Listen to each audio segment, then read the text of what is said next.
Hey guys, what is up? Josh here. We are going to be discussing the 2-1 loss we took over the Boston Bruins last night. I want to preface this by saying I'm sorry this video did not come out earlier this morning. I'm just recording it today, Friday afternoon on the 21st. Homework and studying for an exam I had today kind of got in the way after the game, so yeah, I couldn't quite get it done until today. But I got it out the day after, so I mean, it's the best I could do, and I apologize for the delay, and I hope you find it in your heart to forgive me, and we'll be back on schedule in the future moving forward. So yeah, last night, 2-1 loss. The front two periods were fine in my book. There was mistakes made, but that's hockey. You know, you're not always going to be the perfect team. You're not always going to, have the perfect game. I think the third period is really where we fell off the wagon. And you could argue we scored our goal there. Yeah, but we also gave up 2 goals in a not very long span of time where we kind of had an implosion of the system. There were whole stretches, even in the second period and on to the third period, where they didn't have a power play, but they might as well have because they cycled us so much we couldn't even get set up to even force a breakout. And then in their zone, we couldn't even, pass well enough to get out. Blah. It's just, I think when we can get to a point that we make consistent tape-to-tape passes, we'll be in a much better situation.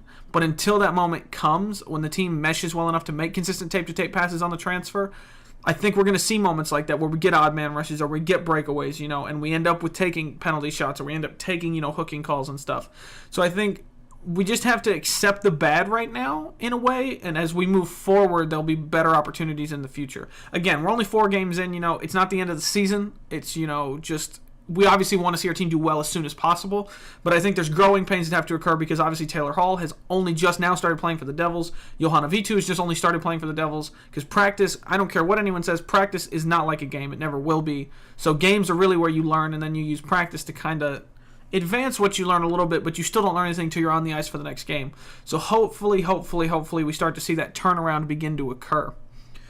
My MVP of the night, I think is going to have to be Corey Schneider. I mean, I didn't see, to my mind, a strong, consistent game at anyone else. So I'm going to say Corey Schneider this time. Obviously, anyone can have a differing opinion on who they thought the MVP was. I think Corey is the only reason it wasn't more of like that because he managed to make some serious saves and some serious consistent saves. So hopefully, that turns into more in the future and we can get more goals going forward. So now we're going to do the questions segment. I got 4 submissions this week, so that's kind of cool. I'm glad to see you guys using that and utilizing it for conversation. And I hope you enjoy getting your questions answered because I love answering them. So our first question in the questions segment comes from LazyTime3643. He says, since Santini keeps on getting scratched, would it be more beneficial to send him to the minors so he can develop than to keep having him on the bench? I would say no because, D pairings so far have not been consistent, so it could be possible he gets into a game. Also, D-men could get injured very easily blocking shots, especially as much as we've had to do it. So you could say keeping him on the bench is a very good notion and a good thing to do as to keep him as a safeguard, obviously. But yes, there is the argument to say that he should go to Albany, and get some more experience and also be consistently training on a hockey team. But I think they think he's at the NHL level now, so they want to keep him near the NHL club. So that could be why they're holding him here. Second question comes from Galley341. He says, do you think P.A. Parento should be shifted to the second or third line? I don't think P.A. Parento is doing bad on the line he's on. I think, again, you go back to what I said before. There's these growing pains we have moving forward, and they kind of work themselves out. Obviously, with P.A. Parento being a late acquisition, I think looking forward, maybe. But I don't see, it goes back to the Zacha conversation before. Should Zacha be moved up? I think the lines are going to be shifted a lot, obviously, and we may see him be moved. But I think him and Zajac and Hall are not bad together, but they're obviously not quite what John Hines is looking for. So possibly, yes, I think we could see him moved very soon, and I wouldn't be against the move overall. The Donator, I'm going to butcher the shit out of your name. The Donator says, do you see Hall signing an extension with us after his current deal is up? I know lots of factors can go into it that haven't come up yet, but I'm hoping he stays a Devil for a long time. Follow-up, who would you rather see center a line with Hall and Kovalchuk, Rico, or Zajac? All right, let's take the first part of the question first. I think he will sign an extension. I think he seems like a guy who likes to play for one team, and obviously the Devils have done things for him that he has said himself were not done for him before. Obviously, you have cases of a GM, coming and meeting you at the, meeting you and picking you up for breakfast with the coach just to kind of get you acclimated to New Jersey.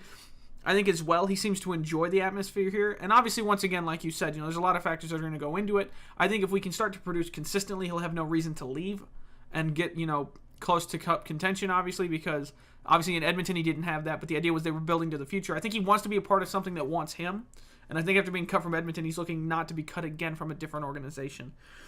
For your follow-up, who would you rather see center line with Hall and Kovalchuk, Rico, or Zajac? I am not a believer in the prodigal son, I'll be honest, and I don't really think we have a need for Kovalchuk anymore. I think we've moved on, and I think he's moved on, obviously. We all saw that goal he scored in the KHL recently where he scored 11 seconds into a goddamn game. I think he's happy where he is.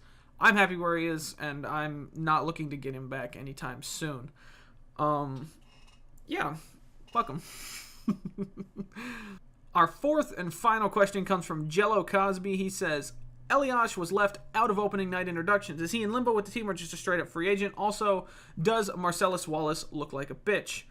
I don't know about the second part, but I know the first part, yes, he is unsigned by anyone at this time. He is a free agent, but he is practicing near the Devils and with the Devils on the ice at times, as what I've been told. So if we take that as a grain of salt, what it means is as they find out how his knee is going to heal, it's basically going to decide if he finishes here or not. I think he wants to finish as a Devil at all costs, and I think that what that means is that if his knee prevents him from playing again in the future, he will most likely retire a New Jersey Devil. And I think that's what we all want. Obviously, his 26 will be retired. I don't think that's in question. He's the all-time points leader for the franchise, the all-time goals leader, all-time assist leader. He's put up decent numbers for an NHLer of his age and of his time, and I think we'll see his number raised to the rafters to make it, you know, a total of 5 Devils numbers retired, those being 3, 4, 27, 30, and 26. I think if he gets signed, it'll be a benefit to the team, but I don't know who gets moved to fit him in. But overall, if it doesn't work out, it doesn't work out. And obviously, we have to take into consideration that we're trying to rebuild and bringing in an older player who's not, I think we get this idea now that because of Jaromir Jagr, all older players can play at that level. And I'm not saying Elias can't, but with his injuries in the near past, and, we have these issues going forward of trying not to bring injured players into the fold, because, we have players sitting out right now like Luke Gazdic and stuff. I think you have to look at the fact that does his gain outweigh his cost?